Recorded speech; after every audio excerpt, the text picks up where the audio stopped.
دوو بەڵێندەرن کە کۆمپانیاکانیان ڕێگەپێدانی هەرێمی کوردستانی هەیە.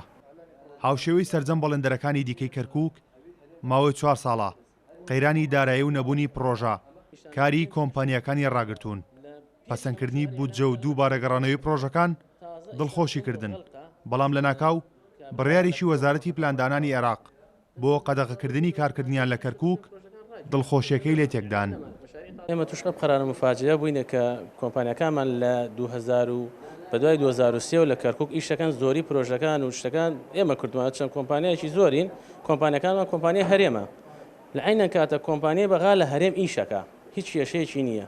لە قەرارێکی مفاجئ کە 4 ساڵە خەڵک چاوەڕوانی ئیش بکرێتەوە ئیش کرایەوە هاتین تەقدیم بکەین لە پڕێکە تەندەرەکانشمان کڕیوە لە ئیعلانەکانش نووسراوە کۆمپانیای هەرێم ئەبێ بیکڕێ احتیادیە لە پڕێکە قەرارێک هاتووە لە کۆمپانیەکان هەرێم بەیانێ بیکڕێت. گشتمان خطاب زەمان تەندەرمان کڕی و شتمان کردووە و تەندەر واشە ئیحالە بووە بۆمان وا ئیحالا بێ بۆمان ئەمان لە پڕێکە قەرارێک هاتووە لە کۆمپانیەکان هەرێم بۆی نییە ئیش بگرێ. یعنی زەرێرە زۆری هەیە، یعنی ئەو کۆمپانیانە دوورەکرێنەوە کە چەند ساڵە لە شارە ئیشیان کردووە.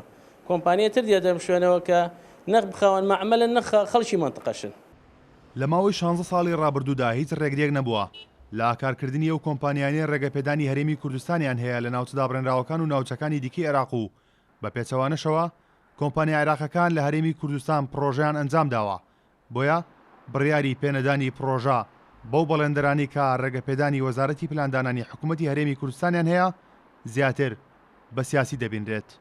ئەمە پەیوەندی بە وەزارەتی پلاندانانەوە هەیە بە تاکید تۆ هەرێمێکی لەناو حکوومەتێکە بە پێی یاسا ئەبێ موافقەی ئێشتە بێت. دیارە ئەو پرۆژانەی کە لە کەرکووک هەیە پرۆژەی حکوومەتی ئیتیحادیە و ئەوان تعلیماتیان وایە و هیچ بربەستێک نییە لەوەی کە شەریکاتی کوردستان بچێت لەوە داوا بکە یەکسەر موافقەی شدنێ وەرەقەی شدنێ بۆ یێرە ئێمە لە ڕابردوو تا وا بووە و ئاگادارین ئەبێەوە بکرێ بۆیە بەپی یاسا ئەوە دەبێ وابێ و ئەوە شتێک نییە بڵین دژایەتی لایەنێک بکرێ. بەڕێی من ئەوەیە ئەوە پەیوەندیشی بەوە هەیە بە پەیوەندەکانی نێوان هەرێمی حکوومەتی هەرێمی کوردستان و حکوومەتی عێراقەوە دەبێ ئەم شتانەیەک لای بکرێتەوە و وەزارەی پلاندانانی بەغاش من ئاگادارم چەندجار بە داداچوونمان کردو ئەوان هیچ مانعیشان نییە بربەستێک نییە لە ڕێگەی ئەوەی کە بچن داوایەک تەقدیمەکەن بە وەزارەتی پلاندانان و موافقەیان بۆ کرێتوانن بێن لێرە بەشدار بێت.